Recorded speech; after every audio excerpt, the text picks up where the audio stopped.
So we're going to put this boat into context. This is not primarily an offshore or a fishing boat, guys. This is a super luxury vessel, which is all about creating an experience, all right? So that experience, it should be about creating wonderful memories for you and your mates and your family. But I suspect that there has been some of you in the past that have tried creating those experiences in tropical or subtropical environments where you keep the boat in the water, and you've tried that with stern drives, and that pleasurable experience didn't exactly go to plan. So ladies and gents, this is the Chris Craft, the launch GT31, 31 GT, whichever way you want to say it, with outboards. I believe this is the solution. I reckon they've done a really, really good job of retaining the sexiness, and it's just a really super high quality piece of kit. As all Chris Craft, they just know what they're doing.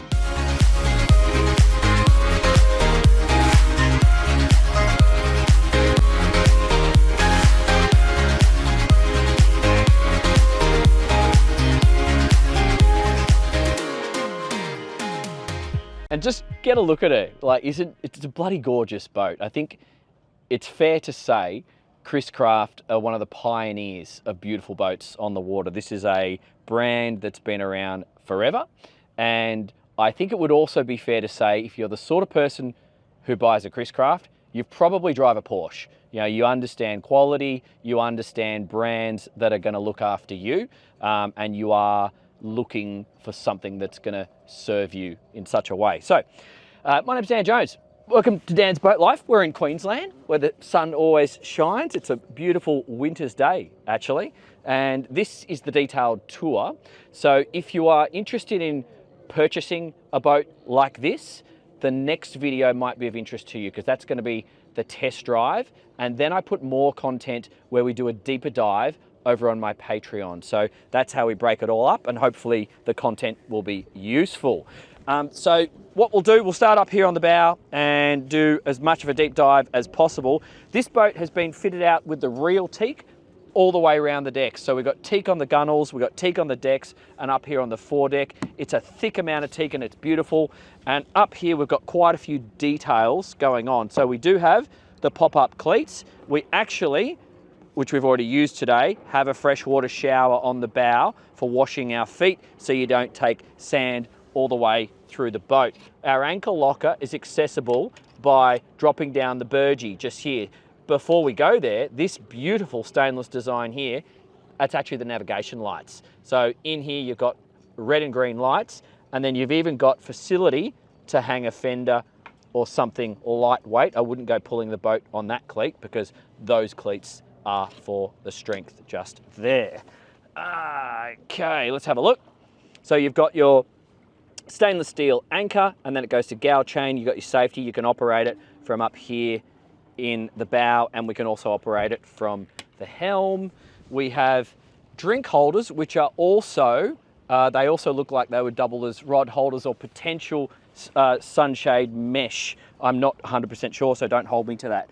What I do really love, and I think what a lot of you guys are looking for, is this bow lounge area. So this is a proper social seating area, and it's quite high-sided. So lots of people, see how we can move around. The backrest is quite high. You do have the Chris Craft throw cushions, which you can pad in here to get some lower back support if you wish. And I've got storage underneath all of these seats, and I've leather wrapped all of the way around. It's super high quality. Just to give you a quick feel, these come up on their own double stainless steel hinges, so you've got easy access to any gear in there. That's on both port and starboard.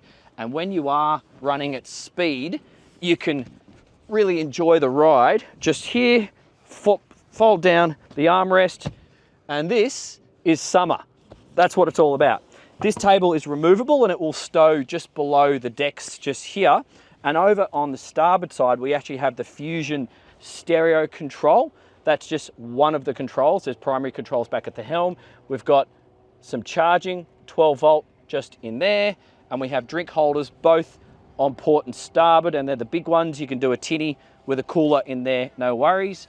And underneath this space, we've actually got access behind the helm, but you can see the supports and the big cushions for the bow infill. So we can actually turn this whole bow area into a beautiful big sun lounge, and that's going to be really, really comfortable when you put that into use. But underneath me, we've got access into the bilge, and this is a really long storage area. So that's great for a couple of fenders. You can also access the forward bilge from there. And moving aft, we actually have this door just here, which has a locking mechanism in the middle, and that's going to stop, it's magnetically held in the open position. That's going to stop the wind from passing through when you are underway, because she's a quick boat if you want her to be. She's a 45 knot boat in flat water. So obviously the windscreen, it's one of the signature features of a Chris Craft, because these things are bloody beautiful, wrapped in stainless, very, very nice look, but also has a function to it because it's designed in such a way that the air vortices will go just over your head, so you can wear your favorite baseball cap and it's not going to blow off your head. Now, I just want to quickly focus on this hard bimini. It's an option on this boat. You can do the soft top, but for the southern hemisphere, say that another time really fast, Dan, very useful, super strong. See how I'm doing pull-ups off it right now? This thing, it's a really, really strong feature because you can also pull a skier off the trailing edge, and we've got down lights, we've got a shore shade, electrically deployable aft sunshade, and we have some LED lights on the forward and trailing edges of it to illuminate the deck. So I think this is a really, really good feature if you're going to be using it in a climate like ours. You can see the amount of headroom. So I'm 5'7", and my outstretched arms go all the way. So I think big blokes are going to be okay operating this vessel because they're still going to be able to get their head underneath it. And it also has a couple of grab handles built into it around the place. So great, great feature. Consider that if you're in a hot climate. Let's get in here and focus on the helm. Typical Chris Craft, everything is top quality. All of this leather, the timber, look at how the logo stays level. It's all about style, to be fair, and they're achieving it in a very, very nice way. But we've got our multifunctional display just here. This can give us all the boat information. You've got the systems that you're going to readily need. Things like opening the hatch lift out the back are operated from here. You can also do the windlass, horn and bilge. We've got our tacho just here, so we can see the revs. We can see some litres per hour or litres per nautical mile, etc. We've got air conditioning on this boat, so that is an option at the dash. This is the Seakeeper stabilization, and we did have a play with that today. It is effective. So because this design of hull, it's a 20 degree of dead rise. I think you've got about 13 at the transom. So it's more of a flatter bottom. So this is more of an inshore to coastal style of hull, which is for going and having lovely lunches and socializing with your mates. They're really, really fun and fast to drive. And if you turn the Seakeeper off and you want to whip the back out a little bit in a hard turn, it will do that. However, if you activate the Seakeeper, you just want a more of a stable ride because you're talking with your mates and you don't want the boat to do any of those fun sort of movements, that's where it's going to come in handy. So hopefully that makes sense. We've got the joystick for parking. We don't have a bow thruster on this particular boat. We've got the modern Mercury throttles. This is in a good position because when you are seated, I'll just jump in. You guys go over there and have a look back here. Two people could sit on this seat. It's a beautiful piece of construction here with the stainless steel, the stitching, the leather's just great. But you're super comfortable. You will happily drive a boat like this from the seated position 90% of the time. The only time when you really perhaps feel the need to stand up on this design of Chris Craft is when you're on final approach to the dock and you want to increase your viz just over the gunnels to see when you're on, about to touch the fenders. Other than that, the bow raise on acceleration, it's not so over the top that you need to be standing up and sitting down all the time. You can really sort of sit down, feel cool and look cool, because you are going to be cool because you're on a Chris Craft. So key starts just here, or activate the power because you can actually do the single button start just there. We've got our fusion and our 12 volt charging, got a drink holder just here, and you've got your digital diagnostics for the Mercury in there, got some tweakers and a speaker for the JL audio. We do have our safety just in here. That's the plug-in for the diagnostics for the mechanics. Look how it's been beautifully wrapped in glossy timber. It's just simple and lovely. I really, really enjoy spending time on these boats. The flip-up bolster is nice and solid, and the seat is also backed with some glossy timber as well.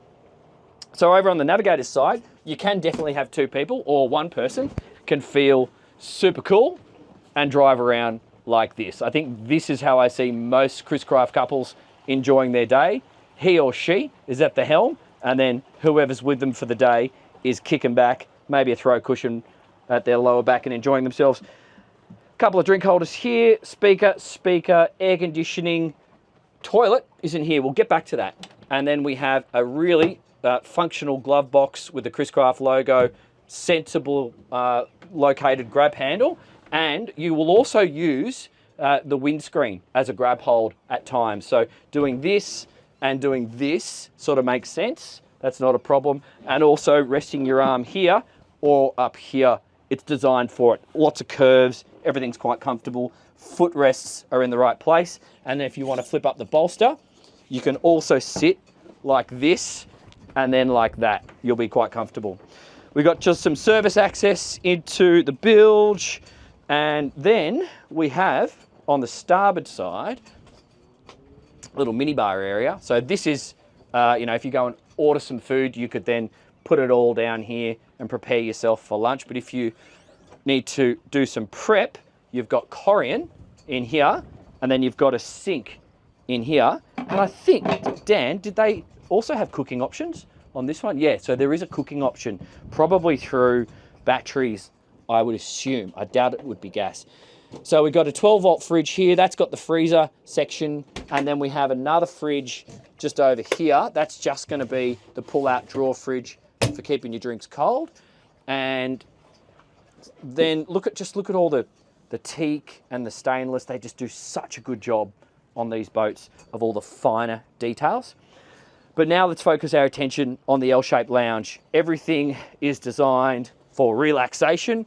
This is the best seat in the house, obviously. And these cushions are weighted. So there's something heavy in here. I don't know what it is, but they're designed to sit up all the time and they're not going to blow away. Just extra little details. I love it. So these drink holders, so that's what's going on there. So you can work out how many people can enjoy this space, but hidden behind us is actually a lunch table. So as opposed to having to dig underneath the floor, find the table, erect the legs, and put the table in position, all you have to do is get rid of these cushions and the whole thing folds out and it's ready to be enjoyed. So that's a very, very sensible design. And moving on to more sensible designs, I'll focus on this one first. This aft seat has got a few things going on. So we do have the drink holders just there, but can you see that handle just tucked in there? So you may or may not notice there's actually a sail track underneath the seat here. And if you reach in and then release the brake, that can actually come all the way forward. And now we've got a beautiful sun lounge out the back here. I'll just give you a sense of space. How cool is this? And you would definitely sit back here when you're going fast. You can hold on to this grab hold here. There's another one over there. The flag is a little bit noisy when it rattles when you go really fast. So you might want to put it away or get a different flag. I don't even know what the Anchor American, what is this flag? Could someone please jump in the comments and explain that to me? I'm guessing that's a Chris Craft special. I don't actually know. But we've got a couple more drink holders just here. A decent amount of operational transom space, because I know, hopefully you can still hear me, I know a lot of you guys in Europe, you want the stern drives. You want it for the looks, but you also want the transom. I met quite a few in Spain who were telling me exactly that. And that makes sense for you because you're probably winterizing your boat and the boat's sitting in a rack and stack for 6 months of the year. But for us, where we're going to keep it in the water all year round, it's not as practical. But what I love about all the Chris Craft designs, they've made outboards sexy, because many builders who were incorporating the practicality of an outboard into their designs, it just kind of looked like an afterthought. Whereas in my personal opinion, this is gorgeous. It's really good. And you can color match the hull to the motors so you can carry those lines through. That's an option. There's all these styling options that come with the Chris Craft, and everything just looks cool. But with this amount of usable space on the transom, still allows us to move around. And then if you want to dive in the water, you can go here or here. But on the starboard side, we have a telescopic swim ladder. And then that is a little pop-up handle so you can pull yourself out of the water. Don't secure the boat with that. It's not designed for that. Just use the cleats if you needed to secure the boat. But just coming in like little details, like Chris Craft, thick stainless steel plate. You don't see this on most manufacturers. Look, Chris Craft in stainless steel over here on the transom. It's just nice. It's just, for somebody who cares about details, you will appreciate a boat like this. This stainless steel, once upon a time for the inboards, that was an air intake, but now it's just a styling piece and it looks cool. Here's our other freshwater swim shower. So obviously you board from the starboard side, so it makes sense to have it over here. Speaker, aft cleat. I better just show you on the port side. I think this locker is for your shore power cable. I don't know, but it seems logical because you connect your shore power just here. Once again, that's a beautiful stainless plug just there. And here is going to be the freshwater wash for the motors. So you can just plug a hose in there, start the engines, press that button, and that will do a cycle to wash your motors if you're going to be away from the boat for a little while. I just want to show you these. So, see this? So this is a little fender hook. Actually, we'll do it on this side.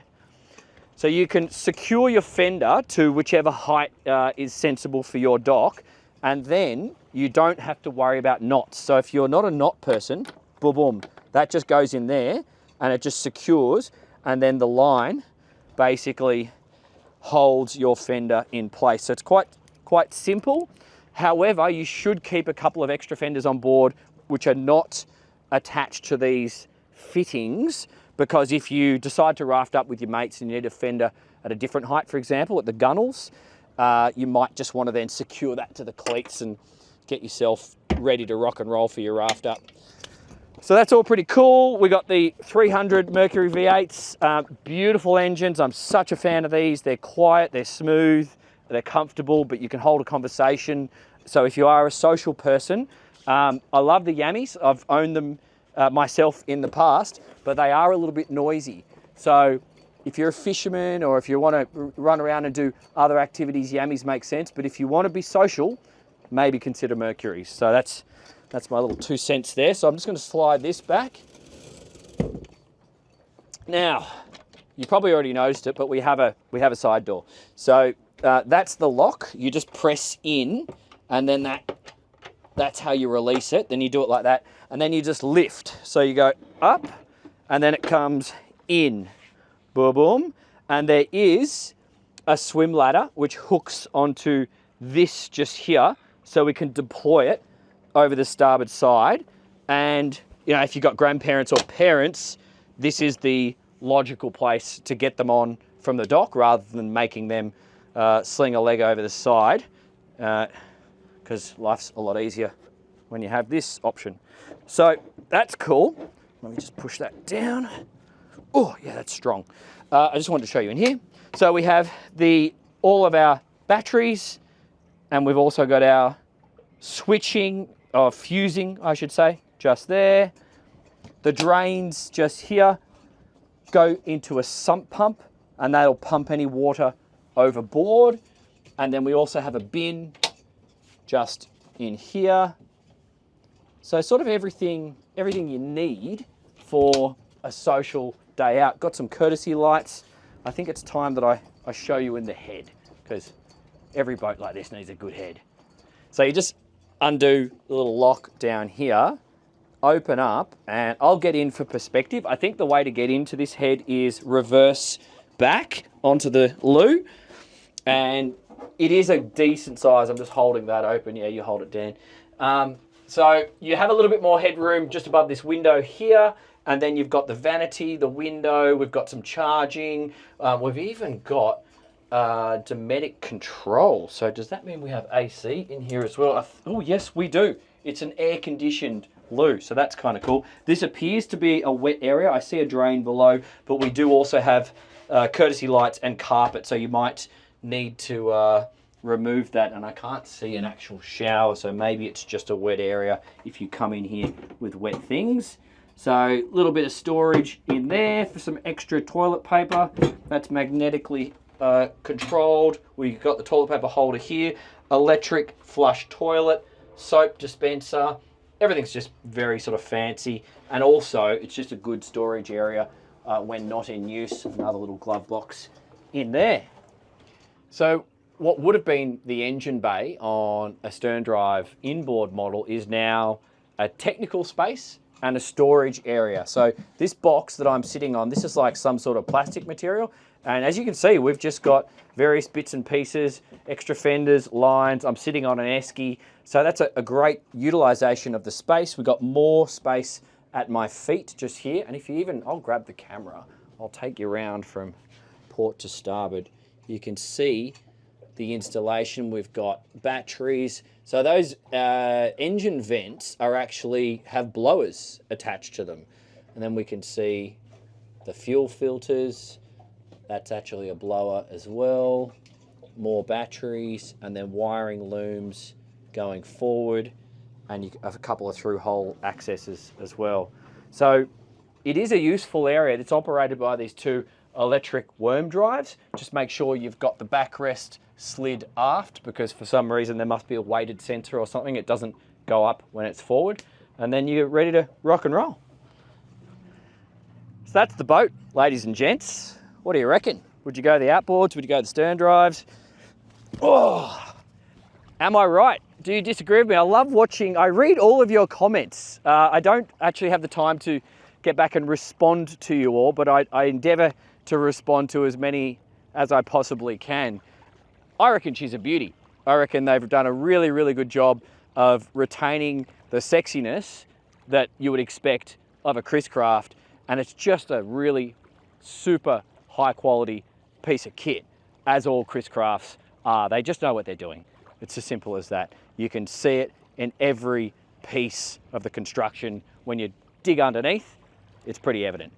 So if you're doing your research, if you want to compare this to another sexy day boat, watch the test drive video. That's coming up next. I'm going to pop that up on the screen in a second. And if you're a buyer and you're trying to settle your thoughts, as so many of you seem to be doing, go and do that on the Patreon. I'm going to film some extra content. We're going to do a deep dive on some options that are good, bad, or whatever we have learnt throughout what is now a full day of driving this boat.